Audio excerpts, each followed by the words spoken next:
Hey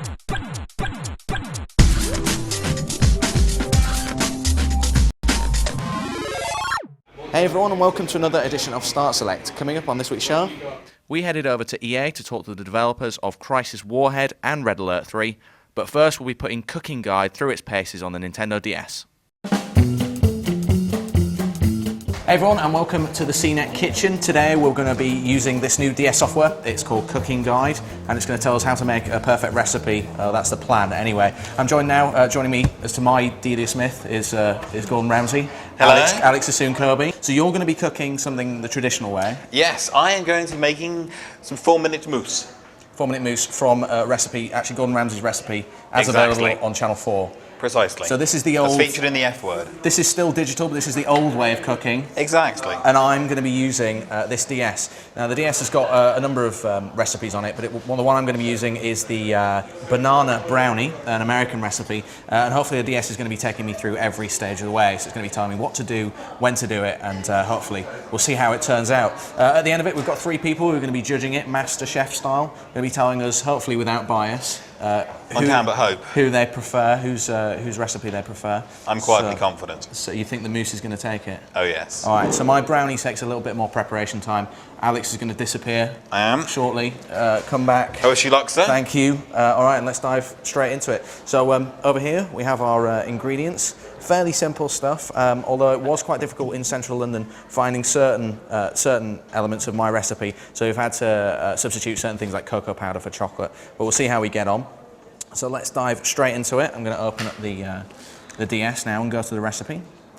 So you can see here that we have the recipe. It tells you all the ingredients that you need and also the kind of cooking equipment that you're going to need to use on this. And because you're going to be getting your hands dirty, or I'm going to be getting my hands dirty, it actually allows you to say continue when you're ready to go to the next stage of the recipe. So right now it's telling me to prepare the baking tray with baking parchment. Like I mentioned, baking parchment hard to come by in central London, so I'm going to use tin foil. Might stick a little bit, but we'll hopefully be okay with that. Right, so the next step is to fine sieve I think the sugar and the chocolate. So place the sieve over the bowl. That's my sieve. And we're going to use 150 grams of plain flour and 50 grams of cocoa powder. So we're just going to sieve that, hopefully make it a little bit finer. Okay, so we now need 50 grams of cocoa powder. Right, so I've got 50 grams of chocolate. Like I said, I had to replace the cocoa powder with chocolate. Just going to melt it down in the microwave over here. We're good. So that's the combination of ingredients. Chopping board, knife. Bananas, I think here. So peel a banana. The recipe says I need 2 bananas. Not such a massive fan of bananas myself, I have to say. Cut the peeled banana into 5mm thick round slices.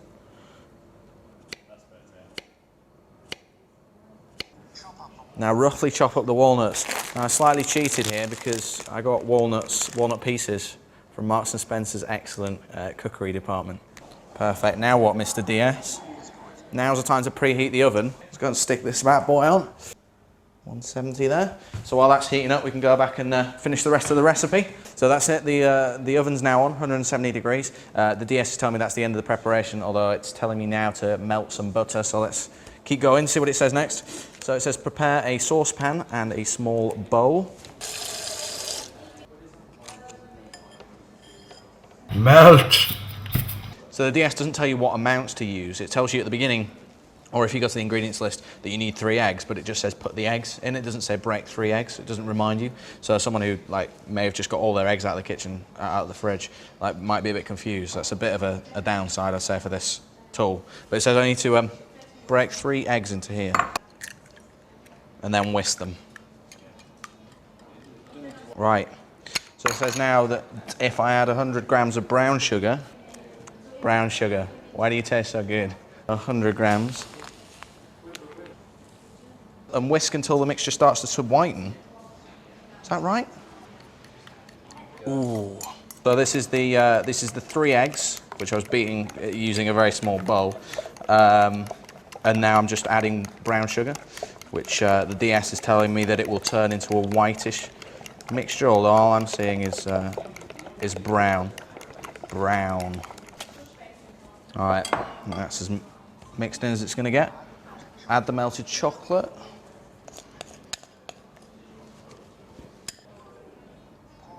Pour in the melted butter. That's that done. It's all coming together now. So now I'm just adding the bananas and the walnuts. Okay, so that's the bananas and the walnuts in. So we're going to add this in now. So use a rubber spatula or other suitable utensil, I'm just using a wooden one, to stir the mixture thoroughly until it's no longer powdery. This doesn't look too bad. Could this have actually come together okay? Okay, I think that's pretty good. So pour it into the baking tray now. I think we're pretty much done.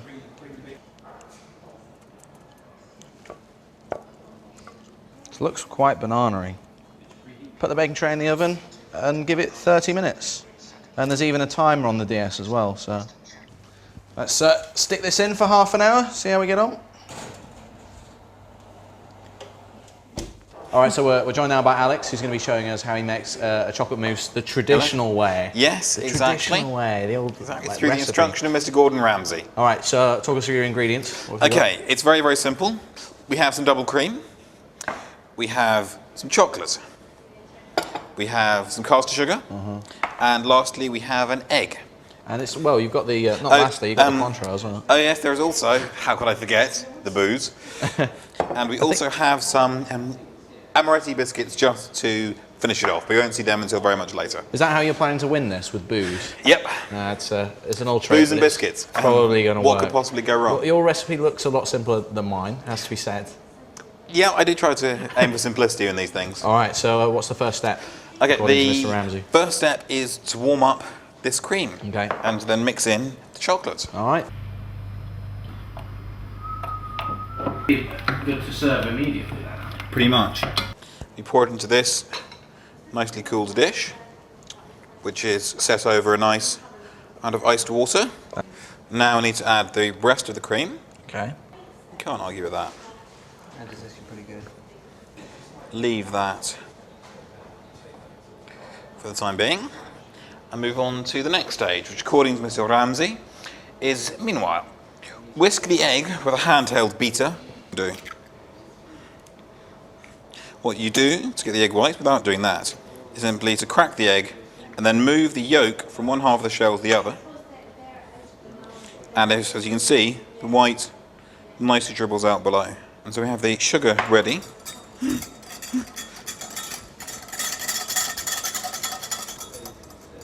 So you're adding your sugar now? I am adding some of the sugar. You don't add it all at once. Simply add it in batches. Right, so while Alex is doing this, my banana brownie should be about finished in the oven, so let's go and have a look. Let's plonk them on here. Are you finished with this? I am for the time being. Yes, let's just remove that. Make a petty. That smells great. So, I need to gently pour and fold. The consistency is a little less than ideal. Very nice. So, fortunately these have the most ridiculous wrapping you're ever likely to see. Two sets of wrapping. Less of a bother in terms of the amount of time to either prepare or wait around, because this needs no cooking, of course. Yeah, so it's just good to go, isn't it? But the fact that it contains raw egg white might be a concern to some. So we're joined now by three unlucky volunteers who are going to tell us all about the cooking. They've put them together. They don't know which is which, who's cooked what even. But you're going to just dive straight in there and kind of tell us what you think about them. Milk chocolate mousse, good. That's very good. Good. Very orangey, but anniversary. Good stuff. And you like It works. And you like the Cointreau in there? Yeah. You approve? It's got a nice I strong can't flavour. taste it too strong. Okay. I can't really taste Really it. like I it. can taste it, but it's not too strong. No. All right, and then this is simpler, I'd say, but this is the banana brownie. I don't know if you guys have ever had banana brownies before. These are kind of regular brownies with banana in them. So what do you guys think about the addition of bananas? You like that? Yeah? Like the addition of bananas. Not really brownie consistency. I Sure. would say, though. Okay, Yeah, okay. More cakey. Yeah. Okay, so it needs a bit more of, needs to be kind of A bit fluffier. more gooier. Right, Yeah. okay, okay. A little bit more chocolate, perhaps. Maybe More chocolate. Okay, okay. Tastes like a banana. You can never go wrong with. Is it more banana-y than chocolate, would you More say? banana cake. Right. Banana cake. Okay, okay. So I think we already know what your kind of decision are. Yes, which way are you leaning? How would you guys rate the chocolate mousse, firstly? Kind of on a scale of 1 to 10. 1 to 10, yeah. 1 to 10, Standard go on scale. then. Okay, I'd probably give it an 8. 8 or 9. 8. Okay. 8. But it's definitely not richer than the other one. Thank you very much, guys. Well, thank you very much for your help. Thanks very kindly coming down and tasting it. Thank you. All right, thanks. So it seems that no matter how good Nintendo's cooking guide is, it can't help you compete with the genius of Gordon Ramsey. That's Cooking Guide on the Nintendo DS, which is available now.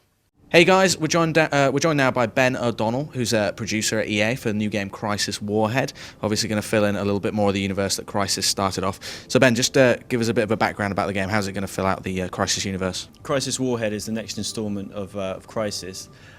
It takes place at the same time as Crysis on the same island, and you play the part of Sergeant Sykes, he's in the same squad as Nomad, but halfway through the game he goes away and starts, does a whole mission that you don't really know much about. You see him when he comes back into the game at the end in Fleet, and with him he has a huge big alien mech, a scout. You don't really ever know why.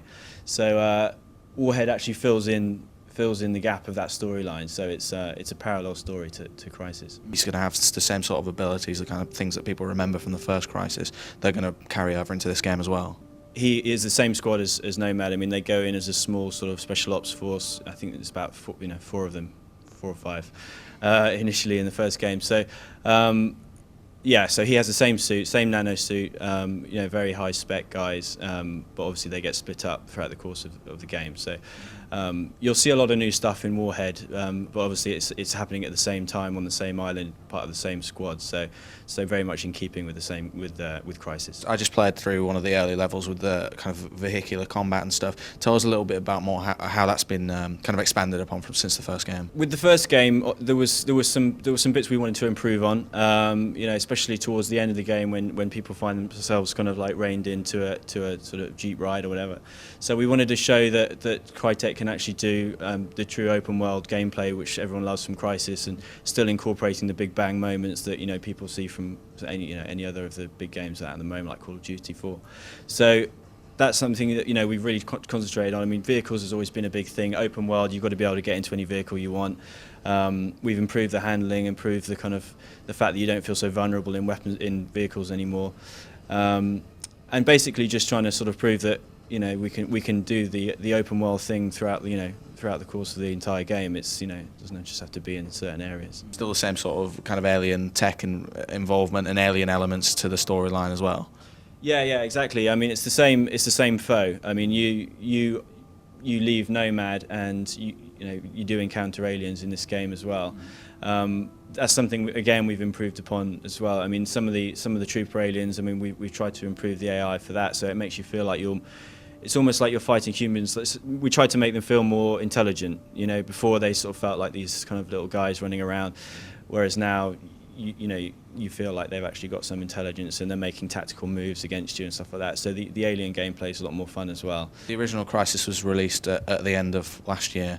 A lot of people potentially waiting to play it until their technology, their PCs kind of advanced to that stage. Is Crysis Warhead going to be playable on a lot of specs of different specs of PC? That was a huge thing for us, because obviously I think Crysis got sort of a bad rap for exactly that. So I mean, we wanted to sort of dispel that myth and make Crysis Warhead as accessible as possible in every way, not just for the system specs, which of course it will. The engine has been worked on from ever since Crysis was released, so it's going to be accessible for a lot more system specs. When can we expect it? Later in the year? Yeah, later in the year, autumn this year is when it's coming out. So. Okay. All right. Well, thanks a lot for your time, and we look forward to seeing it. Pleasure. Thank you. Hey guys, we're joined now by Amir Ajami. He's the producer for Command & Conquer Red Alert 3, and he's going to hopefully tell us a little bit more about the game. So you're bringing the game to PC and consoles. Just tell us about where you're at with the projects, and also give a bit of a backstory. In terms of the project, the game is very close to completion. We're about 2 to 3 months out. for both the PC and the 360 version, which will both be out on the same day. Our previous RTS games have kind of staggered the PC and 360 version, so we're kind of happy about that. As for the story, the opening is kind of told from the Soviet perspective. The Soviets, after having been defeated by the Allies for 2 Red Alert wars now in a row, they kind of take it upon themselves to use a time machine of their own, go back in time and take out the one person that they feel is largely responsible for the success of the Allies, and that's none other than Dr. Albert Einstein. You'll remember from RA1, Einstein goes back in time himself to take out Hitler. So that theme of unintended consequences continue in RA3. They were successful in taking out Einstein, but when they come back, they find that the Allies, while a little bit weaker than they were before, their actions haven't gone anywhere. They're still around. They're still kind of kicking their butt. And now, because Einstein was never around to kind of develop nuclear technology, there's a new superpower on the world stage, and that's the Empire of the Rising Sun, or Japan. Which is fairly obviously is Japan, and I was playing as them just before briefly. There's some really cool kind of anime infused I guess units in there. Can you just tell us a little bit about them? Yeah, kind of the dirty little secret of our team is that we're huge nerds, and all we do is watch anime and read manga and play hardcore Japanese games like Ikaruga. So it was, if you ask some people, they'll say that the Japanese faction, the Empire of the Rising Sun, is kind of like the tool that we use to pay homage to a lot of things. We've got the Mecha Tengu, which is a lot like the Veritech from Macross. We've got the Rocket Angel, which is a lot like one of the power suits from Bubblegum Crysis. Yuriko, the telekinetic schoolgirl, is kind of like Gogo Yubari from Kill Bill, and Tetsuo from Akira. We've got she doesn't scream out Kaneda's name though. We've got anti-vehicle guys, the tank busters that have a laser that's very similar to the one that Kaneda used in Akira, and again, it's just through and through, both Japanese video games and Japanese pop culture played a very, very heavy influence in the Empire of the Rising Sun. So that's the Japanese units covered off. The Russians are obviously backing a big part of this, and the game is going to be split as it usually is between these 3 factions. So just explain the mission structure and kind of what you'll be doing in the game as each faction. Yep. So we have about 30 missions in all. It's 27 to be precise, and that's 9 per faction. Each faction has the same length missions. The story is told through the same kind of full motion videos that the Red Alert and CNC games have kind of been famous for. We have about 65 minutes of full motion video in all. I'd love to tell you about the cast, but we're not announcing that for about another month or so. We'll do that at the Leipzig Games Convention. And the entire campaign is cooperative. So you play that either with an AI-controlled commander or with a friend. You can pop online, have a friend join you, and you play the entire game with 2 people. And that means that every single mission was designed for 2-player slots. It's not like we have one primary player and then an afterthought for the secondary player. It's something that I don't think's ever been done in an RTS game, and it's really shaping up to be very, very promising and very cool. So the control system seems to be quite simple on the PC. Mm-hmm. Each unit you're saying has kind of an alternate fire or whatever. Yeah. How is that going to work on the Xbox 360? Is that been finalized yet? It has. Our team actually developed the 360 radial UI for Kane's Wrath 360, which was the 3rd RTS game that this team has done. And we used that as kind of a test bed to try out the new radial UI and see what people thought about it. And we got some really good feedback and added, this is kind of an arbitrary number, but added like 20 to 30% more features and polish on top of that. And that's very simple. You kind of use the right trigger to bring up a build menu. You don't have to be over a production structure. You can be anywhere on the battlefield. Bring up your menu, circumnavigate the menu using your right thumbstick, kind of like the face of a clock. Dig down using the A button, and it's kind of simple as that. It's much, much faster than the 2 UIs that we did for our first RTS games, Lord of the Rings, Battlefront Earth 2 on the 360, and then Command & Conquer 3 on the 360. So you feel like you're really, I mean, you've obviously released, as EA have released a lot of strategy games for the 360 now, you feel as though you're approaching something that you're kind of happy with as RTS veterans? Absolutely. I don't think we'll get to true like speed parity between the hardest core PC players and the hardest core 360 players, but we're definitely close. But it's okay, because when you look at the audiences that play RTS games on the PC and those that play RTS games on the console, they're kind of different audiences. The console guys are a little less hardcore, so you don't really miss that speed a whole lot. Sure. I suppose it's a bit like Halo, you know, you can play that perfectly well, and when it gets to PC, it gets a bit faster. Anyway, so this is the art style behind you for the game. It looks quite interesting. Have you taken any influence from any other areas for that kind of look of the game? For this kind of art style, which we use pretty heavily on our main menus and the box, this isn't the box, but it's very close to that. We look towards like World War II propaganda posters for the Soviets and America and Japan, kind of, you know, very flat colors and hard black lines, and you know, all those posters are really neat. And we were here, I don't know, about 2 years ago at the Tate Modern Art Museum, and they had a whole exhibit on these kind of posters, and that's really where the first time we realized that when we do Red Alert 2, that's what they need to look like. Excellent. Okay, so you mentioned briefly that you were going to be showing the game again at Leipzig. Where are you at now with it? Are you kind of putting the final polish to it, and when can we expect to see demos and release dates and that sort of thing? So we're more or less feature complete. The kind of the meat and potatoes of the game are done now. It's just a lot of bug fixing and a lot of polish. And like you saw, the shell was incomplete, so getting that up to snuff. It's about 2 to 3 months out. We don't have a firm release date, but it'll be out for the holidays.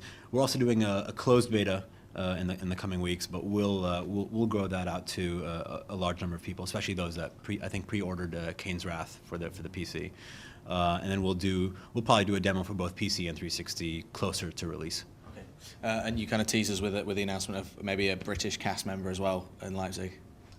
We will announce the entire cast at Leipzig, and yeah, there might be a British celeb or two in there. Excellent. Well, thanks for your time. Appreciate that, and we're really looking forward to the game. Thanks. That's all for another show. Join us next time, where we'll be talking to Dennis Dyack about his Xbox 360 Epic 2 Human, and we'll be returning to EA to talk about The Godfather Part 2. We'll see you then.